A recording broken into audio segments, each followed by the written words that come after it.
semana analizaremos la propuesta de Umberto Eco, uno de los autores de la teoría estructuralista. Eco propuso una nueva forma de entender la relación que tienen los lectores o audiencias con los textos o productos que reciben. Recuerden que durante mucho tiempo, el lector o receptor de un producto comunicacional fue entendido de forma pasiva, solo como quien recibe la información. Eco rompe con esa idea y propone que los textos son co-construidos por el lector. Afirma que el texto necesita de alguien que lo ayude a funcionar. Se puede entender como texto no solo a un producto escrito, sino a todos los productos comunicacionales y culturales como textos, videos, imágenes, películas, audios, entre otros. Los textos necesitan de alguien que los actualice. Actualizar se refiere a interpretar un texto en un contexto específico. Por ejemplo, piensen en una de las series o programas que veían cuando eran niños y hagan el ejercicio de verla ahora que son adultos. Aunque se trate del mismo producto, la forma de verlo será distinta, porque estarían actualizando el texto, es decir, interpretándolo en diferentes contextos. De esta manera, se explica cómo las interpretaciones cambian y están relacionadas siempre con el contexto en el que se dan.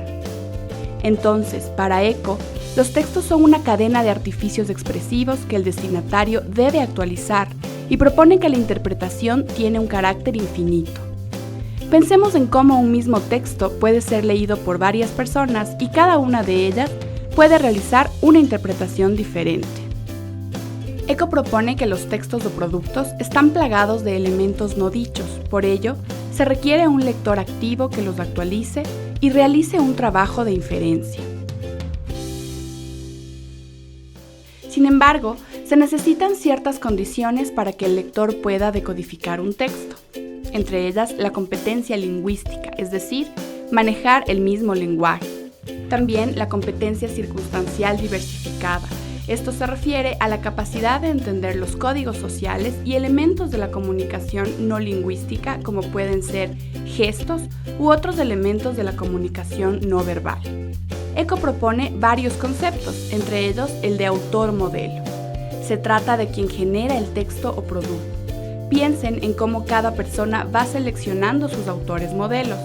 Para entenderlo de forma más clara, es útil preguntarnos: ¿quiénes son nuestros escritores, cantantes, directores de cine preferidos y por qué? En cambio, cuando se habla del concepto de lector modelo, se trata del grupo objetivo, es decir, a quién está dirigido un texto o un producto. ¿En qué tipo de persona piensa el autor cuando escribe un texto? ¿O a quién quiere llegar con ese texto? Para Eco, el autor y lector son estrategias textuales y su relación lleva a la cooperación textual. Eco propone además dividir a los textos en cerrados y abiertos.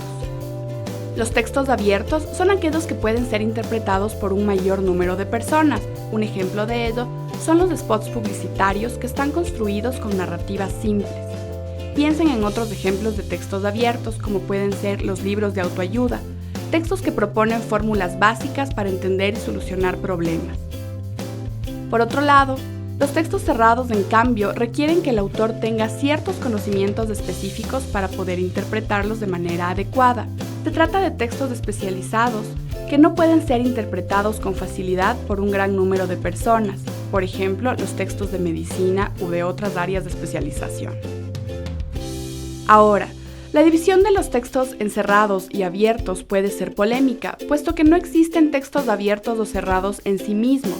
Esto dependerá de quién los interprete. Por ello, es de utilidad preguntarse: ¿puede un texto cerrado convertirse en un texto abierto? ¿De qué depende ese cambio? Para concluir, es claro que Eco propone un cambio en la forma de entender la relación entre el lector y los textos que recibe. Para el autor, un texto siempre estará incompleto si no es interpretado por un lector.